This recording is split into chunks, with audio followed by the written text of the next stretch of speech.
Party JMM की तरफ से इस national capital territory of Delhi amendment bill 2023 के विरोध में बोलने के लिए खड़ी हुई हूँ और हमें लगता है कि यह बिल अलोकतांत्रिक है।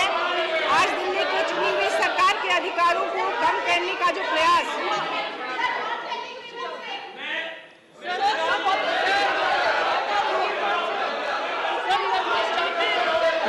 Mr. Jain, nothing will go on record. Bill के माध्यम से Mr. केंद्र सरकार द्वारा Jain, किया nothing जा will go रहा on है record. उससे तमाम विपक्षी पार्टियां चिंतित हैं।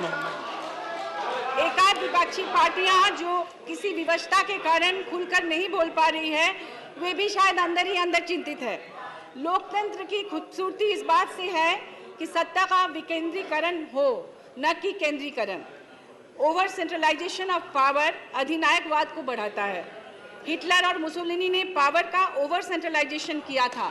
सब जानते हैं उसका हर्ष और उनका परिणाम क्या हुआ। अभी जो भारतीय स्टेट का नेचर होता जा रहा है, वह वैसे ही ब्यूरोक्रेटिक स्टेट की तरफ बढ़ रहा है। दिल्ली में भी अगर ब्यूरोक्रेट्स के ट्रांसफर पोस्टिंग का अधिकार केंद्र अपने हाथों में लेकर उन्हें इतना पावर दे देगी, तो लोकतंत्र के लिए निश्चित रूप से यह खतरनाक होगा। इस बिल के द्वारा चुने हुए मुख्यमंत्री को असहाय और कमजोर करने की कोशिश की जा रही है। दिल्ली के बाद उन दूसरे राज्यों की भी बारी आ सकती है जहां विपक्षी पार्टियां सत्ता में हैं। जब केंद्र ब्यूरोक्रेट्स को अपॉइंट करेंगे तो उसी के इशारे पर उन्हीं की आइडियोलॉजी इच्छा के अनुसार वे अपनी पॉलिसी इम्प्लीमेंटेशन करेंगे। और इससे संस्रोतों का बंटवारा समान रूप से नहीं हो पाएगा, फिर तो जनतंत्र का उद्देश्य ही खत्म हो जाएगा। जो पावर स्टेट्स के हाथों डिस्ट्रीब्यूट होना चाहिए, उसे अगर सेंट्रल अपने ही अधीन ले लेगा, उस पर कब्जा कर लेगा, तो लोकतंत्र का क्या अर्थ रहेगा। आप सोचिए कि कॉलेज को चलाने के लिए principal, clerk, non teaching staff, professor सबकी जरूरत पड़ती है। और मिस्टर मुरलीधर, प्रिंसिपल ही चाहे कि हम पूरे कॉलेज को चलाएं, तो क्या वो चलेगा। उसी तरह से वर्तमान केंद्र सरकार केंद्र की रवैये से झारखंड जैसे छोटे राज्य भी भयभीत और चिंतित हैं। उनकी स्वतंत्रता सबसे ज्यादा प्रभावित होगी। इससे उनकी स्वतंत्रता प्रभावित होगी। पिछले दिनों फॉरेस्ट कंजर्वेशन अमेंडमेंट बिल 2023 को पास कर लिया था। आप लोगों ने बिना यह पता किए कि उससे जंगलों में रहने वाले जनजाति आदिवासी इससे कितनी बड़ी तादाद में अफेक्टेड होंगे, इसका उन्होंने विरोध किया था। यह उनके अस्तित्व के लिए खतरा था, लेकिन उनकी संस्कृति भी इससे नष्ट होने वाली है। लेकिन आप लोग ब्यूरोक्रेसी की बात सुनकर इस तरह के कानून भी पास कर देते हैं, बिल पास कर देते हैं, जो कि लोकतंत्र के लिए खतरा है। वैसे ही केंद्रीय जांच एजेंसियों के माध्यम से चुनी हुई सरकारों को परेशान करने के दृष्टांत विभिन्न विपक्षी पार्टियों द्वारा शासित राज्यों में देखे जा रहे हैं।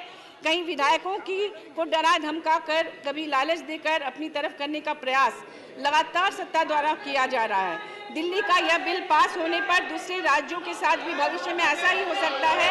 इस बिल से छोटे राज्यों की स्वायत्तता सबसे ज्यादा प्रभावित होगी। गलत दिशा में डेमोक्रेसी को ले जाया जाएगा।